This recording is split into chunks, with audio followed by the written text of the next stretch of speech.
Sungwon tidak terlalu berharap banyak saat Lakrak menemukan Golden Tablet. Di dunia The Lost World, reruntuhan kuno memang tersebar di banyak tempat. Jadi menemukan peninggalan semacam itu bukanlah hal yang luar biasa. Yang jauh lebih sulit justru adalah menciptakan tulisan sendiri, apalagi bagi klan Lakrak yang masih sangat muda. Bagi Sungwon, menemukan tulisan dan menciptakan tulisan adalah dua hal yang berbeda. Kalau sebuah sistem tulisan sudah lahir di dalam peradaban besar, penyebarannya bisa berlangsung cepat.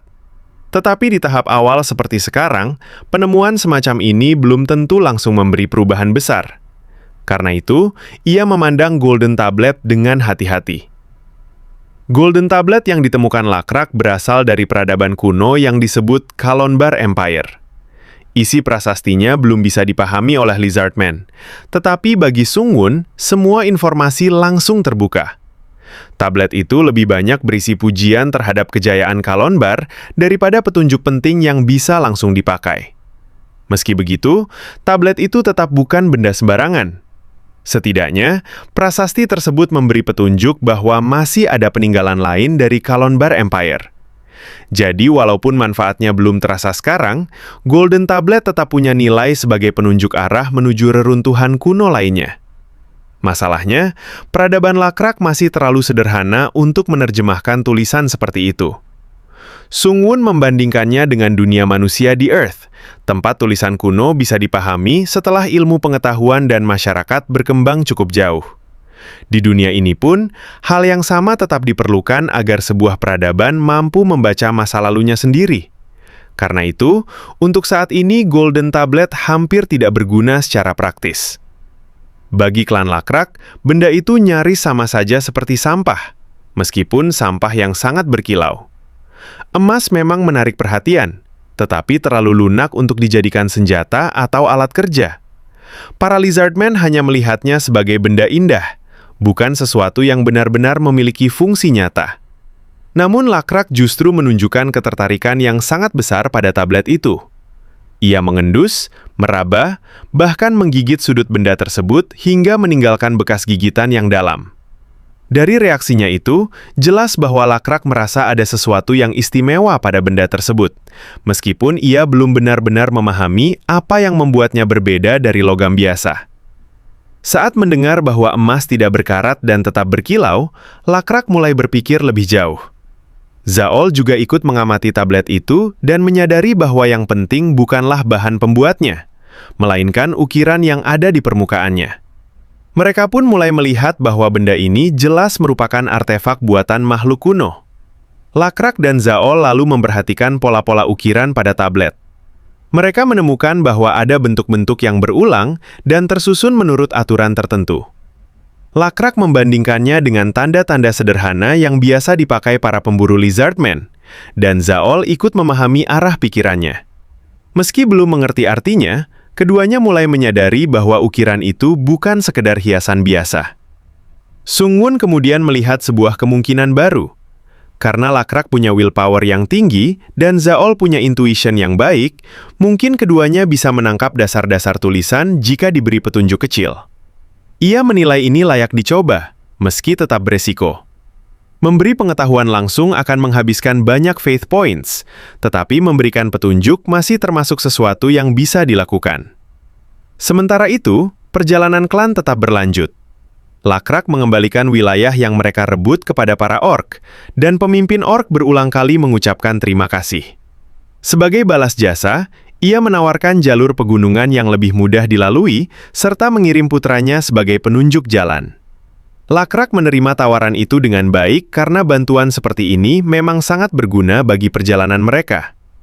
Lakrak juga berjanji akan mengirimkan sebagian hasil buruan jika mereka menemukan makanan di perjalanan. Dengan begitu, hubungan mereka berakhir dengan rasa hormat, bukan permusuhan. Sang orc leader bahkan menegaskan bahwa ia tidak akan pernah melupakan kebaikan Lakrak dan klannya. Dari perpisahan itu, terlihat bahwa kehormatan dan bantuan timbal balik masih sangat berarti di dunia mereka. Di tengah perjalanan, Zaol mulai membuktikan manfaat dari kemampuan memasaknya. Sebagian Ancient Coleoptera akhirnya bisa dimakan setelah dibumbui dan dipanggang di atas arang. Meski rasanya masih sederhana, hasil itu jauh lebih baik daripada sebelumnya. Lakrak pun menyadari bahwa pengetahuan seperti ini sangat penting bagi kelangsungan hidup klannya dalam perjalanan panjang. Lakrak tertarik belajar memasak. Namun, masalah baru segera muncul karena arang mereka terbatas, sementara daging monster itu mulai membusuk lebih cepat dari perkiraan. Karena harus memberi makan lebih dari 300 anggota, Lakrak memerintahkan rombongan untuk mempercepat langkah. Mereka tidak bisa terus bergantung pada satu sumber makanan, apalagi bila bahan yang mereka bawa tidak bertahan lama. Perjalanan melewati ngarai dan semak-semak memang tidak mudah, tetapi jalur yang ditunjukkan orc sangat membantu. Setelah beberapa hari, mereka memasuki daerah yang lebih hijau dan lebih tinggi. Di sana, para water buffalo sering berhenti untuk makan rumput, sehingga rombongan bergerak semakin lambat. Bagi Lakrak, ini adalah tantangan baru yang harus segera disesuaikan dengan kondisi medan. Di wilayah itu, Lakrak untuk pertama kalinya melihat hewan berbulu dengan leher panjang dan tanduk di kepalanya. Hewan itu tampak waspada setelah melihat Lizardman, dan di belakangnya ada beberapa ekor lain. Starcatcher yang satu tangan menjelaskan bahwa itu adalah rusa, dan dagingnya manis. Bagi Lakrak, ini adalah jenis buruan baru yang layak dicoba. Lakrak lalu memerintahkan para warrior untuk berburu rusa. Rusa pertama dipersembahkan kepada God. Rusa kedua diberikan kepada para orc sebagai terima kasih, dan sisanya menjadi makanan bagi klannya. Setelah cukup lama, Lakrak akhirnya bisa menikmati makanannya dengan tenang. Momen itu memberi sedikit jeda dari perjalanan yang panjang dan melelahkan. Sesudah itu, Lakrak duduk di depan altar sementara bangkai rusa perlahan membusuk. Ia menatap Golden Tablet dan bangkai rusa itu dalam waktu yang sama. Dari sana, pikirannya mulai bergerak lebih jauh daripada sebelumnya. Ia mulai bertanya-tanya mengapa satu benda tetap utuh, sementara yang lain berubah menjadi busuk dan hancur begitu saja.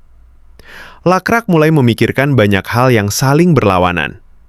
Siang dan malam, terang dan gelap, tanah dan langit, pengejar dan yang dikejar, pemakan dan yang dimakan, hidup dan mati. Namun makin ia berpikir, makin terasa bahwa batas di antara semuanya tidak selalu tegas. Ada saat ketika satu hal berubah menjadi hal lain, dan ada ruang di antara dua sisi yang sebelumnya tampak mutlak. Ketika melihat bangkai rusa yang dipenuhi lalat dan serangga, Lakrak sempat melihat gerakan mereka seperti mengikuti pola tertentu. Penglihatan itu datang dan pergi berkali-kali. Dari sana, ia teringat pada ukiran di Golden Tablet dan mulai menyadari bahwa mungkin ada hubungan di antara keduanya. Apa yang awalnya tampak seperti gerakan acak, perlahan terasa seperti sesuatu yang memiliki bentuk. Malam itu Lakrak mulai menggambar di tanah dengan tongkat. Ia meniru bentuk-bentuk pada Golden Tablet, lalu mencoba membuat tanda baru sambil terus memikirkannya. Sepanjang malam, ia menulis dan menghapus, mencoba memahami apa yang sebenarnya tidak membusuk. Perlahan-lahan dari rasa penasaran itu, muncul sebuah jawaban yang lebih besar daripada sekedar benda emas.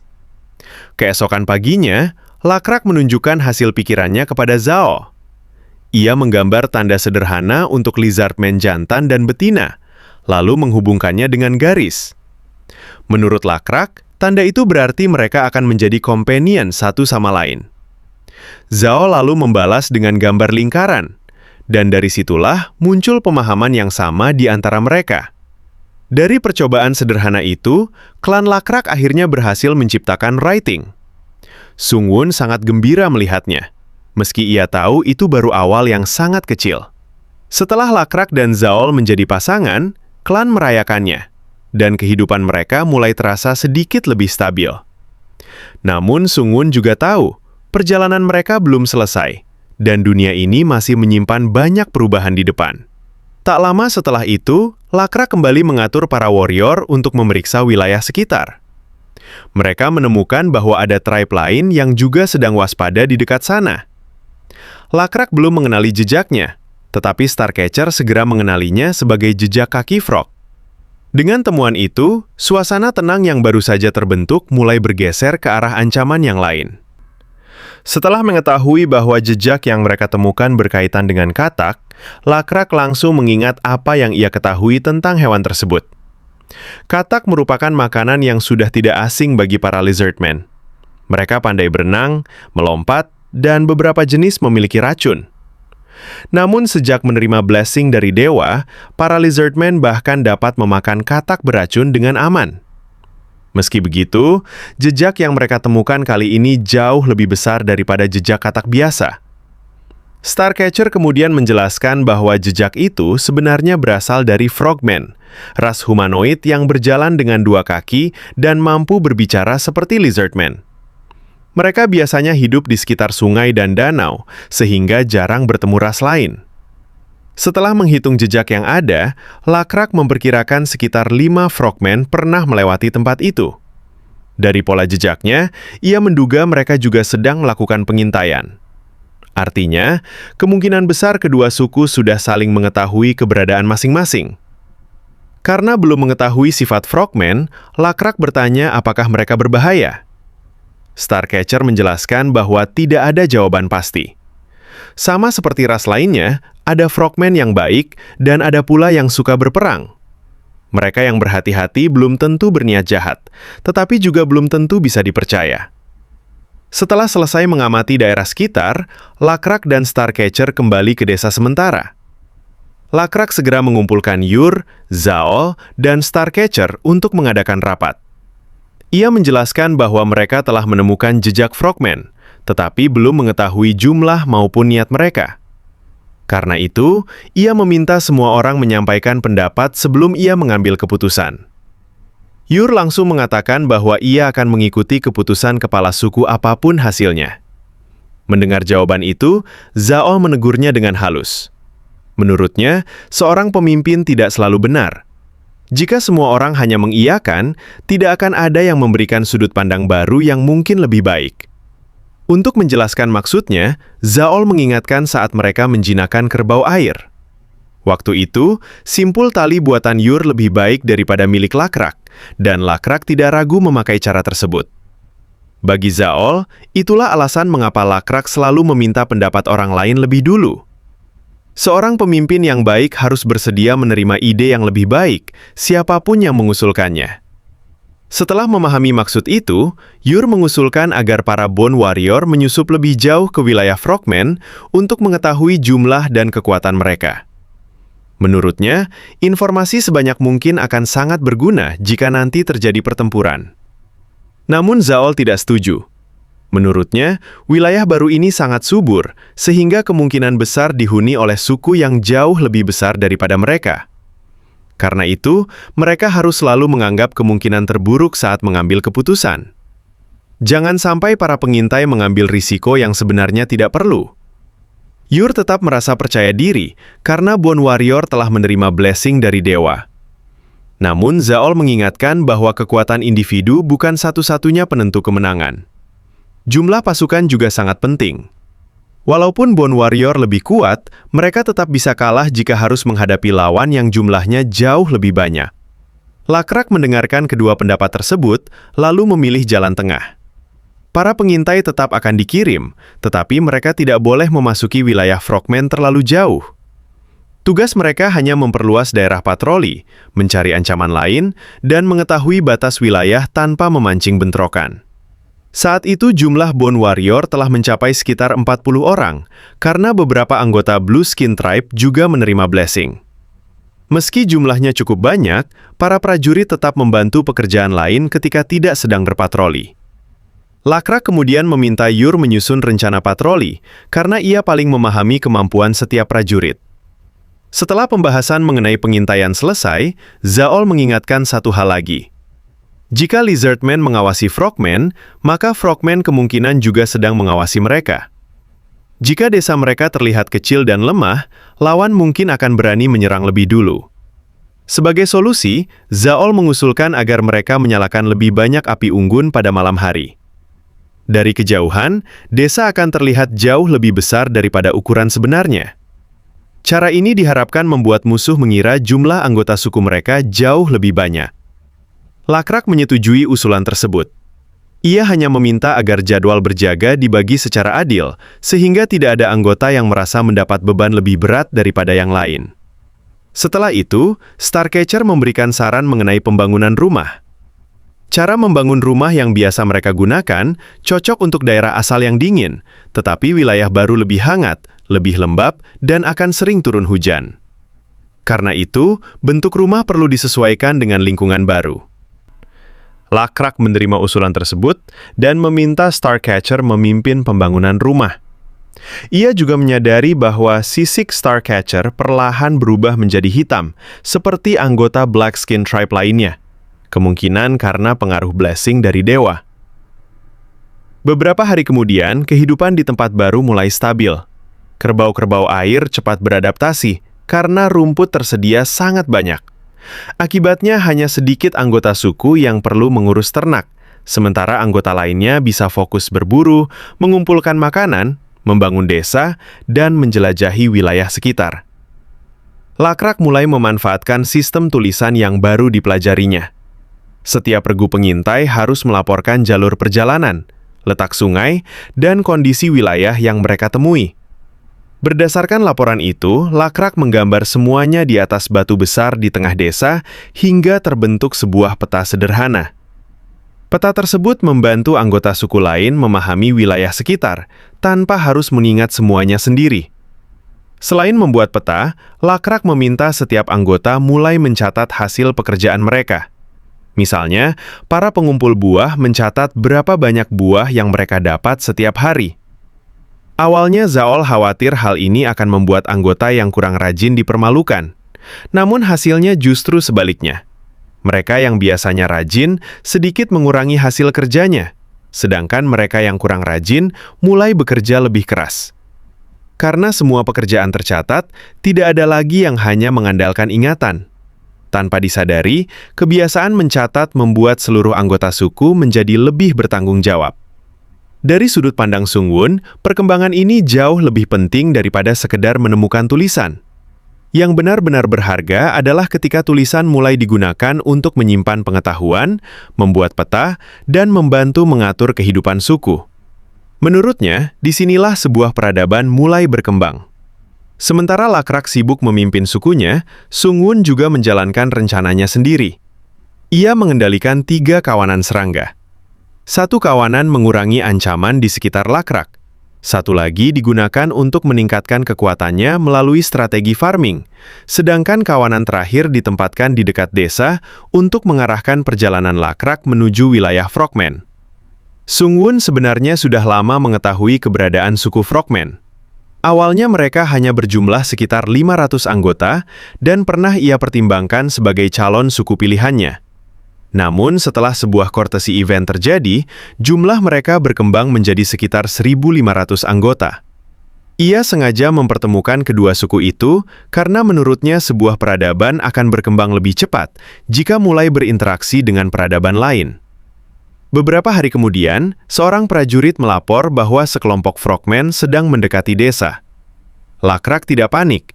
Ia justru mengingatkan bahwa setiap laporan harus selalu menyebutkan jumlah lawan, apakah mereka membawa senjata, dan bagaimana cara mereka bergerak.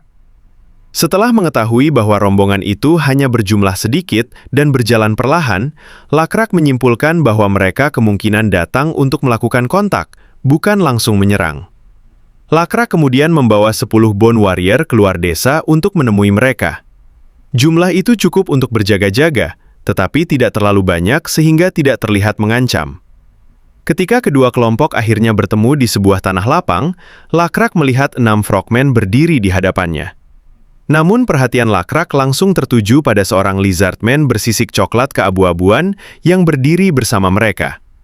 Pertemuan antara lizardman dan frogman dimulai dalam suasana yang dipenuhi kewaspadaan. Kedua kelompok berdiri saling berhadapan dengan senjata di tangan, tetapi tidak ada yang berniat menyerang lebih dulu. Seorang frogman bertubuh besar melangkah ke depan dan memperkenalkan dirinya sebagai Shunen, putra kepala suku Auloi. Ia menjelaskan bahwa rombongannya datang untuk berbicara, bukan berperang. Lakrak pun memperkenalkan dirinya sebagai kepala suku Lizardmen dan menyatakan bahwa mereka juga tidak ingin mengangkat senjata. Ucapan kedua pemimpin itu cukup untuk meredakan ketegangan, sehingga para prajurit mulai menurunkan kewaspadaan, meski tetap berjaga. Sambil mendengarkan penjelasan lawannya, Lakrak diam-diam mengamati Shunen. Tubuhnya lebih besar dibanding frogmen lain, sementara di lehernya tergantung seutas tali merah berhias bulu-bulu besar. Dari penampilannya saja, Lakrak dapat menebak bahwa Shunen memiliki kedudukan tinggi. Ia juga menyadari bahwa frogmen sengaja mengirim putra kepala suku sebagai wakil mereka. Walaupun Aoloi sendiri tidak hadir, mengirim pewarisnya sudah merupakan bentuk penghormatan. Shunen kemudian menyampaikan tujuan kedatangannya. Menurutnya, Lizardmen telah membangun desa di wilayah milik frogmen. Lakrak tidak membantah. Ia mengatakan bahwa mereka sama sekali tidak mengetahui daerah itu sudah dihuni karena tidak ada tanda yang menunjukkan kepemilikannya. Atas ketidaktahuan tersebut, ia meminta maaf. Jawaban itu membuat Shunen kehilangan kesempatan untuk terus menekan posisi Lizardmen. Lakrak lalu menjelaskan bahwa sukunya berasal dari tempat yang sangat jauh dan untuk sementara membutuhkan tempat tinggal. Setelah itu, ia sengaja memuji Shunen sebagai calon pemimpin yang tampak mampu mengambil keputusan sendiri. Pujian itu mengenai sasaran. Dengan bangga, Shunen menyatakan bahwa suatu hari nanti, dialah yang akan menggantikan ayahnya sebagai kepala suku. Karena itu, ia memiliki hak untuk memutuskan apakah sebagian wilayah dapat digunakan oleh Lizardmen. Namun, Lakrak menangkap sesuatu yang menarik. Di samping Shunen berdiri seorang frogman bertubuh besar yang sejak awal lebih banyak diam. Wajahnya menunjukkan ketidakpuasan ketika Shunen mengambil keputusan. Lakrak menduga pria itu sengaja dikirim Aoloi untuk mengawasi putranya. Dugaan tersebut ia simpan sendiri sambil terus mengamati setiap gerak-geriknya. Merasa pembicaraan berjalan lancar, Lakrak mengundang rombongan frogman datang ke desa sebagai tamu. Shunen hampir menerima ajakan itu. Akan tetapi, setelah mendengar bisikan dari frogman besar tadi, ia berubah pikiran dan menolak dengan sopan. Alasannya sederhana. Kedua suku belum cukup saling percaya untuk saling mengunjungi desa masing-masing. Lakrak tidak memaksanya. Sebagai gantinya, ia mengusulkan agar mereka makan bersama di tempat. Usulan itu diterima. Kedua kelompok mulai menyalakan api dan menyiapkan makanan, sementara para prajurit tetap berjaga agar tidak terjadi kesalahpahaman. Di tengah kesibukan itu, perhatian Lakrak terus tertuju kepada seorang Lizardman bernama Owen. Keberadaannya terasa sangat aneh. Selama hidupnya, Lakrak belum pernah melihat Lizardman hidup bersama ras lain. Yang lebih membuatnya penasaran, Owen selalu mematuhi setiap perintah Shunen tanpa membantah sedikit pun. Cara mereka berinteraksi lebih menyerupai hubungan atasan dan bawahan daripada dua sekutu yang setara. Meski demikian, Lakrak sengaja menyembunyikan rasa penasarannya agar pihak frogman tidak mengetahui apa yang sedang ia amati. Untuk menjaga percakapan tetap santai, Lakrak bertanya mengapa frogman menganggap wilayah tersebut sebagai milik mereka. Sebagai jawaban, Shunen menunjukkan bulu merah yang menghiasi lehernya. Bulu itu berasal dari seekor kokatris, burung raksasa berkaki dua yang tingginya diperkirakan melebihi 3 meter. Menurut Shunen, kokatris bukan hanya besar, tetapi juga memiliki racun mematikan. Mereka sudah berkali-kali bertemu monster itu, namun belum pernah berhasil membunuhnya. Paling jauh mereka hanya mampu mengusirnya. Karena daerah jelajah kokatris sangat luas, para pengintai frogman sering berpatroli hingga ke wilayah tempat Lizardmen kini tinggal. Itulah alasan mereka menganggap kawasan tersebut sebagai bagian dari wilayah mereka. Lakrak meminta izin untuk melihat bulu itu lebih dekat. Saat mengamatinya, ia teringat bahwa para pemburunya juga pernah menemukan bulu-bulu besar di sekitar hutan. Walaupun ukurannya tidak sebesar bulu merah milik Shunen, bentuknya sangat mirip. Hal itu membuat Lakrak yakin bahwa cerita tentang kokatris dapat dipercaya. Pembicaraan kemudian beralih pada cara menghadapi monster tersebut. Shunen menjelaskan bahwa tombak panjang sulit digunakan karena tubuh kokatris terlalu tinggi. Lembing pun kurang efektif sebab monster itu sangat cepat, sementara bulunya cukup tebal untuk menahan serangan. Cara terbaik melawannya adalah menggunakan busur dan anak panah untuk membidik bagian tubuh yang tidak tertutup bulu. Lakrak langsung tertarik karena belum pernah melihat senjata seperti itu. Melihat rasa ingin tahunya, Shunen memutuskan memperagakan cara menggunakannya. Ia meminta Owen memasang papan kayu sebagai sasaran. Owen kembali menjalankan perintah itu tanpa mengeluh. Setelah sasaran siap, Shunen mengangkat busurnya. Gerakannya terlihat tenang dan sangat terlatih. Ia menarik tali busur hingga penuh, membidik sejenak, lalu melepaskannya. Anak panah melesat cepat dan menghantam tepat bagian tengah papan. Lakrak benar-benar terkesan. Namun rasa kagum itu segera berubah menjadi analisis. Menurutnya, lembing para Bone Warrior memang memiliki daya hancur lebih besar, tetapi busur unggul dalam jangkauan, kecepatan, dan ketepatan. Seorang pemanah juga dapat menembakkan beberapa anak panah dalam waktu singkat. Lakrak langsung menyimpulkan bahwa senjata seperti itu akan sangat berguna bagi sukunya. Shunen kemudian mempersilakan Lakrak mencobanya. Percobaan pertama langsung gagal.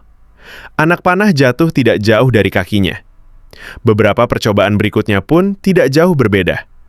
Shunen justru dengan sabar memberikan petunjuk mengenai cara memegang busur, menarik tali, dan mengatur napas sebelum melepaskan panah. Setelah beberapa kali mencoba, Lakrak akhirnya berhasil mengirimkan anak panah ke arah sasaran, meskipun belum mengenai bagian tengah. Baginya, pengalaman singkat itu sudah cukup untuk memahami cara kerja busur. Saat latihan selesai, Lakrak sengaja menawarkan diri mengambil anak-anak panah yang berserakan.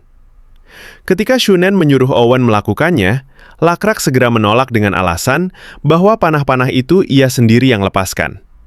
Sebenarnya, ia hanya ingin mendapatkan kesempatan berbicara dengan Owen tanpa menarik perhatian. Di dekat sasaran, Lakrak mulai bertanya mengapa seorang Lizardman hidup bersama Frogman. Owen menjelaskan bahwa kedua ras memang hidup berdampingan. Frogman melindungi Lizardman dari berbagai ancaman di hutan, sedangkan Lizardman melakukan pekerjaan yang sulit dilakukan Frogman karena mereka tidak dapat terlalu lama meninggalkan air. Mereka memanjat pohon, mengumpulkan buah, dan mengerjakan berbagai aktivitas di daratan. Sebagai balasannya, mereka memperoleh perlindungan dan makanan. Penjelasan itu terdengar masuk akal, tetapi justru membuat Lakrak semakin curiga. Menurutnya, Lizardman bukan ras yang lemah hingga harus bergantung pada perlindungan pihak lain. Ketika ia mencoba menggali lebih jauh, Owen terlihat gugup. Cara bicaranya terdengar seperti seseorang yang sedang mengulang jawaban yang telah dihafalkan. Ia terus mengatakan bahwa hutan terlalu berbahaya dan tanpa Frogman para Lizardman tidak akan mampu bertahan hidup. Lakrak lalu bertanya mengapa Owen ikut bersama rombongan prajurit jika bukan petarung. Owen hanya menundukkan kepala sebelum mengaku bahwa dirinya bahkan tidak bisa menggunakan busur. Jawaban itu semakin membingungkan Lakrak, tetapi ia tidak sempat bertanya lebih jauh karena mulai merasakan tatapan Shunen mengarah kepada mereka. Tanpa membuang waktu, Lakrak segera mengubah topik pembicaraan menjadi soal teknik memanah. Setelah kembali ke rombongan, ia sengaja terus memuji kemampuan Shunen. Seperti yang diduga, pujian itu membuat Shunen semakin bersemangat hingga mulai menceritakan berbagai jenis kayu terbaik untuk membuat busur dan pengalaman para pembuat busur di sukunya. Namun sebelum terlalu banyak rahasia terbongkar, Frogman besar yang sejak tadi diam akhirnya menghentikan pembicaraan. Namanya adalah Oboy. Dengan nada tenang tetapi tegas, ia mengingatkan bahwa mereka sudah memberikan informasi yang lebih dari cukup kepada Lizardman. Shunen pun langsung menghentikan penjelasannya. Pertemuan pertama itu akhirnya berakhir tanpa pertumpahan darah. Lakrak berhasil memperoleh izin tinggal sementara, mengetahui ancaman Cockatrice, mempelajari teknologi busur dan panah, serta menemukan fakta bahwa ada Lizardman yang hidup bersama Frogman. Namun dari semua hal yang ia pelajari hari itu, kesimpulan terpenting bukanlah tentang monster ataupun senjata. Ia menyadari bahwa Shunen memang berbakat dan mudah diajak berbicara, tetapi Oboy adalah sosok yang benar-benar harus diwaspadai. Selama pertemuan berlangsung, Oboy terus mengamati keadaan, membatasi informasi yang keluar, dan memastikan tidak ada rahasia suku Frogman yang bocor. Lakrak pun memahami bahwa hubungan kedua suku memang dimulai dengan damai, tetapi permainan politik di antara mereka baru saja dimulai. Setelah pertemuan pertama yang penuh kehati-hatian itu, kedua kelompok akhirnya makan bersama sambil berbasa-basi. Suasana masih dijaga agar tetap tenang, tetapi Lakrak tidak pernah benar-benar merasa aman. Di hadapannya, Shunen memperkenalkan Owen dan kembali menjelaskan bahwa Frogman serta Lizardman hidup berdampingan, saling membantu, dan tidak memiliki masalah besar di antara mereka. Para Frogman lain juga ikut menanggapi dengan ramah, bahkan tampak akrab kepada para prajurit Lizardman. Sekilas semuanya terdengar masuk akal. Namun justru karena penjelasan mereka terlalu rapi, Lakrak semakin curiga. Ia merasa Shunen sudah menyiapkan jawaban sejak awal, sama seperti Owen. Itu berarti mereka pasti menyembunyikan sesuatu. Lakrak tidak menekan lebih jauh di hadapan semua orang. Sebaliknya, ia menawarkan agar kedua suku bertemu lagi di lain waktu. Pertemuan seperti ini, menurutnya, akan berguna untuk bertukar barang sekaligus mempererat hubungan. Shunen menerima tawaran itu dengan senang hati. Saat Lakrak mengusulkan pertukaran, ia juga menunjukkan barang paling berguna dari pihaknya, kerbau. Ia menjelaskan bahwa mereka tidak hanya memiliki daging, tetapi juga kerbau yang masih hidup. Jika Frogman tertarik, mereka bisa menukarnya dengan busur. Mendengar itu, Shunen langsung tergoda. Ia bahkan terkejut karena kerbau yang dimaksud benar-benar masih hidup, bukan hanya daging yang diawetkan. Bayangan tentang rasa daging kerbau segera membuatnya antusias. Lakrak melihat reaksi itu sebagai tanda bahwa pertemuan berikutnya pasti akan terjadi. Namun di sisi lain, Oboy langsung memotong pembicaraan dan mencegah Shunen terlalu cepat menerima tawaran Lakrak. Oboy lebih memilih lokasi pertemuan berikutnya tetap di tempat terbuka yang sama. Alasannya sederhana, tempat itu luas, pandangannya terbuka, dan kedua suku bisa saling mengawasi tanpa memberi peluang untuk tipu daya. Shunen akhirnya mengiyakan, meski terlihat sedikit terbawa semangat. Ketika rombongan Frogman pulang, Lakrak sempat melihat Owen beberapa kali menoleh ke arahnya dari kejauhan. Tatapan itu tidak memberi jawaban, tetapi justru memperkuat firasat Lakrak bahwa di balik hubungan yang tampak damai itu, ada sesuatu yang jauh lebih gelap.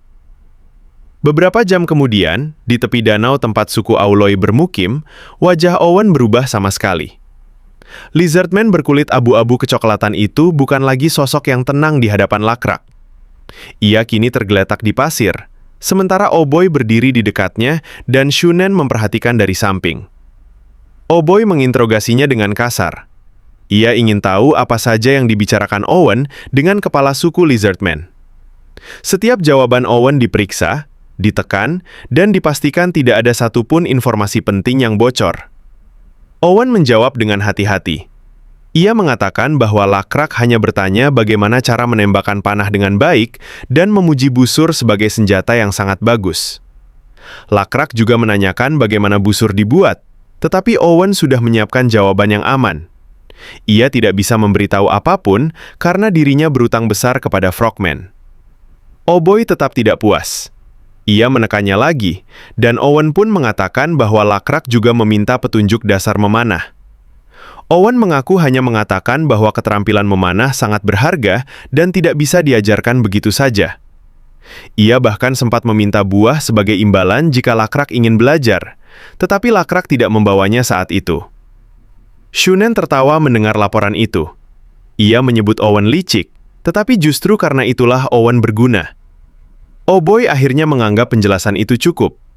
Saat Owen bangkit dan membersihkan debu di tubuhnya, Shunen memanggilnya dengan nada santai, tetapi sebenarnya penuh tekanan. Ia mengingatkan bahwa peran Owen sangat penting dalam rencana mereka.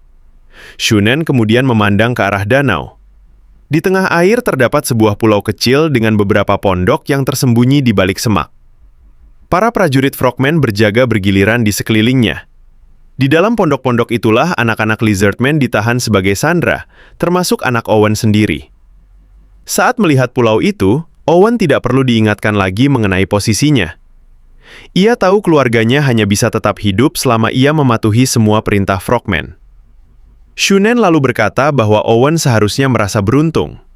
Tidak lama lagi, Two-Headed Fin akan kembali meminta persembahan hidup.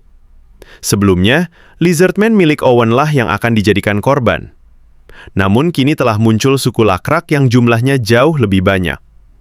Jika semuanya berjalan sesuai rencana, suku baru itulah yang akan lebih dulu dipersembahkan.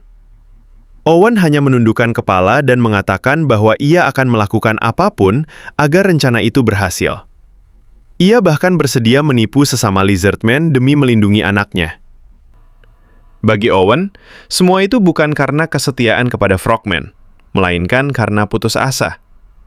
Ia tahu dirinya bukan pejuang yang mampu melawan. Di matanya, dunia sudah memiliki aturan yang tidak mungkin diubah. Two-Headed Fin menguasai Frogman, sementara Frogman menguasai Lizardman. Sejak sukunya diperbudak, jumlah Lizardman abu-abu kecoklatan terus berkurang. Sebagian dijadikan korban persembahan, sebagian dipukuli hingga mati. Dan jika ada yang melarikan diri, Lizardman lain akan menggantikan mereka sebagai korban. Owen sadar bahwa suatu hari anaknya pun akan mengalami nasib yang sama. Yang bisa ia lakukan hanyalah menunda hari itu selama mungkin. Karena itulah kemunculan suku Lakrak memberinya secercah harapan. Menurut informasi yang didengar Frogman, jumlah mereka sekitar 600 orang. Owen tidak percaya mereka mampu mengalahkan Frogman, apalagi menghadapi Two-Headed Fin. Namun, jika suku Lakrak menjadi korban lebih dulu, maka suku Owen bisa bertahan hidup lebih lama. Baginya, itu adalah satu-satunya harapan yang masih tersisa. Beberapa waktu kemudian, Owen kembali menunjukkan manfaatnya. Ia menanyakan keadaan Auloy, lalu menyerahkan kantong berisi ramuan obat gatal yang diperoleh dari seorang pengumpul ramuan. Shunen langsung senang karena ayahnya memang sedang menderita penyakit gatal yang cukup parah. Oboy pun ikut meminta sebagian ramuan untuk dirinya. Owen menyerahkannya tanpa ragu. Ia telah belajar bahwa selama terus berguna bagi Frogman, peluang keluarganya untuk tetap hidup akan sedikit lebih besar. Sementara itu, Lakrak dan Zaol terus berusaha meniru busur milik Frogman. Mereka sudah berkali-kali mencoba, tetapi hasilnya masih jauh dari memuaskan. Lakrak menduga masalah utamanya terletak pada bahan tali busur. Mereka memang sudah menggunakan tendon kerbau, tetapi kekuatannya masih kalah jauh dibanding milik Frogman. Persediaan kerbau pun semakin sedikit karena beberapa ekor sudah dipakai sebagai barang barter. Meski begitu, Lakrak tidak menyerah. Sejak pertemuan pertama, kedua suku sudah bertemu 4 kali lagi dan saling bertukar berbagai barang. Menurut perhitungannya, nilai barang yang diperoleh Lizardman jauh lebih besar daripada 2 ekor kerbau yang telah mereka berikan. Sayangnya, Frogman tetap menolak memperlihatkan atau menukar busur mereka. Karena itu, pada pertemuan kelima nanti, Lakrak memutuskan membawa hadiah lain, yaitu sepotong cangkang monster raksasa yang sangat keras. Ia berharap benda langka itu dapat membuat Frogman terkesan, atau setidaknya lebih berhati-hati terhadap kekuatan sukunya. Walaupun busur menjadi tujuan penting, Lakrak sadar bahwa masalah sebenarnya bukanlah senjata itu. Yang paling ia khawatirkan adalah suku Frogman sendiri. Hingga kini mereka belum pernah menunjukkan desa mereka, padahal hubungan kedua suku terlihat semakin akrab. Lakrak yakin mereka sengaja menyembunyikan sesuatu. Ia hanya belum mengetahui jebakan apa yang sedang dipersiapkan. Di sisi lain, penyakit gatal masih menyebar di kalangan Frogman. Lakrak segera memerintahkan para anggota sukunya mengumpulkan lebih banyak tanaman obat yang dikabarkan mampu menyembuhkannya. Untungnya, tabib sukunya mengetahui tempat tanaman itu tumbuh dengan melimpah. Lakrak merasa hal itu bisa menjadi keuntungan dalam pertemuan berikutnya. Bahkan di dalam hati, ia mulai berpikir bahwa semua perkembangan kecil yang menguntungkan sukunya mungkin merupakan berkah dari Nameless Beetle God. Menjelang pertemuan kelima, Shunen mulai merasa bahwa waktu mereka untuk membujuk Lakrak sudah terlalu lama terbuang. Ia menegur Owen karena menarik suku Lizardman masuk ke hubungan dagang terasa lebih lambat dari yang diharapkan. Owen segera merendah dan meminta maaf, lalu menjelaskan bahwa para Lizardman berkulit hitam dengan tengkorak kerbau di kepala mereka justru terlihat jauh lebih waspada dibanding sebelumnya. Shunen menanggapinya dengan sinis, seolah ingin menegaskan bahwa Owen berbeda dengan Lizardman yang dulu mudah menerima apapun tanpa banyak bertanya. Namun Owen tidak membantah. Ia justru mengatakan bahwa Lakrak sudah mulai tertarik pada busur, dan itu berarti saat yang tepat hampir tiba. Shunen setuju dengan pertimbangan yang dingin. Satu busur saja bukanlah kerugian besar jika pada akhirnya mereka bisa menjadikan seluruh suku itu budak. Senjata itu juga akan kembali ke tangan mereka pada waktunya. Owen mendengar semua itu sambil tetap menunduk. Tetapi di dalam hatinya, ia melihat Lakrak sebagai prajurit muda yang tangguh, sekaligus calon kepala suku yang masih belum sepenuhnya matang. Bagi Owen, kegemaran Lakrak pada senjata baru adalah sifat yang wajar bagi seorang pejuang, tetapi belum tentu baik bagi seorang pemimpin. Ia yakin Lakrak tidak akan sanggup menghadapi Frogman, apalagi Two-Headed Fiend. Saat Shunen bertanya apakah satu busur cukup, Owen segera berpura-pura ragu. Ia mengatakan bahwa kemungkinan Lakrak akan meminta lebih, jadi 2 tambahan busur akan lebih aman. Shunen lalu mengamati perkembangan Lakrak yang semakin terampil dalam memanah meski mereka baru beberapa kali bertemu. Owen mengiyakan, tetapi Shunen juga mengingatkan bahwa Lakrak jelas sedang mempelajari cara membuat busur yang menyerupai milik Frogman. Itu membuat pemberian 3 busur terasa berisiko. Owen menjawab bahwa semuanya tidak akan jadi masalah jika ia berhasil membuat Lakrak percaya pada mereka. Senjata yang mereka berikan akan kembali dengan aman. Dan setelah itu, tugas Owen hanya tinggal menarik Lakrak lebih jauh ke arah jebakan. Shunen mengakui bahwa peran Owen memang besar. Lakrak memang belum sepenuhnya percaya kepada mereka, tetapi ia memperlakukan Owen, sesama Lizardman, dengan cukup baik. Bagi Shunen, itulah celah yang harus dimanfaatkan. Owen adalah jembatan yang bisa membuat Lakrak lengah. Saat Owen hendak pergi, Shunen sempat ragu untuk mengatakan sesuatu. Owen segera menangkap perubahan itu dan memancingnya berbicara. Setelah beberapa saat, Shunen akhirnya mengungkapkan kabar penting. Auloy, ayahnya, ingin mempercepat pelaksanaan korban persembahan hidup. Penyakit gatal yang menyerang para tetua, termasuk dirinya sendiri, semakin parah. Salah satu pendeta bahkan sudah mati karenanya. Owen baru mendengar bahwa penyakit itu benar-benar mematikan. Selama ini ia mengira itu hanya rasa gatal biasa. Tetapi Shunen menjelaskan bahwa penyakit itu diawali dengan lapisan lendir putih yang lengket di kulit, lalu makin meluas hingga penderitanya sulit bernapas dan akhirnya mati. Owen tetap memasang wajah sedih, sambil berpura-pura terkejut dan kecewa karena baru tahu penyakit itu seserius itu. Dalam hatinya, Owen langsung memahami bahwa Shunen sedang mengujinya. Kabar itu menjelaskan mengapa beberapa Frogman tampak jarang terlihat akhir-akhir ini. Sebagian dari mereka mungkin sudah mati. Owen menyesuaikan diri dengan cepat. Ia berkata bahwa jika tahu penyakitnya seberbahaya itu, ia akan berusaha mendapatkan lebih banyak ramuan dari para pengumpul. Ia juga menambahkan bahwa berita tentang penyakit itu harus dijaga rapat-rapat agar Lizardman yang sehat tidak mengejek Frogman. Shunen menyukai jawaban itu. Ia bahkan menganggap Owen seperti seorang penipu cerdik, lalu mengakui bahwa penyakit gatal Auloy semakin memburuk. Walaupun Auloy kuat, penyakit itu perlahan menghabiskan tenaganya.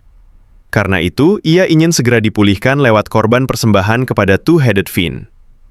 Shunen lalu menjelaskan bahwa kali ini mereka tidak bisa melakukan persembahan kecil seperti sebelumnya. Mereka memerlukan korban dalam skala besar. Owen menahan diri dan bertanya berapa banyak yang dibutuhkan.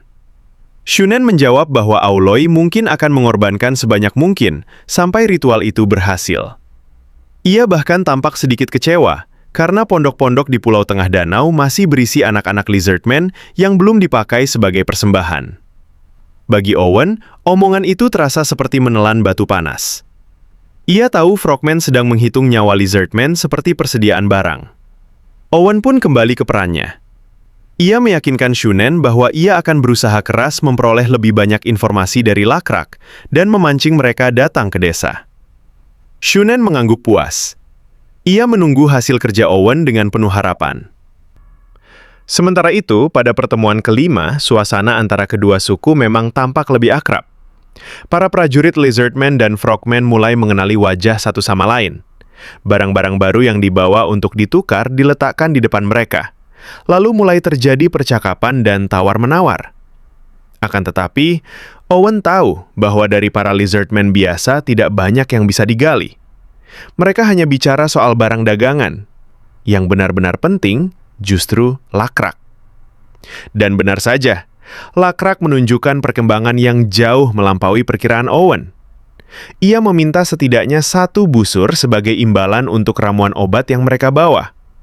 Lakrak bahkan menyarankan agar pembicaraan dilanjutkan di tempat yang lebih jauh dari arena barter agar ia tidak terlihat memohon di hadapan Shunen.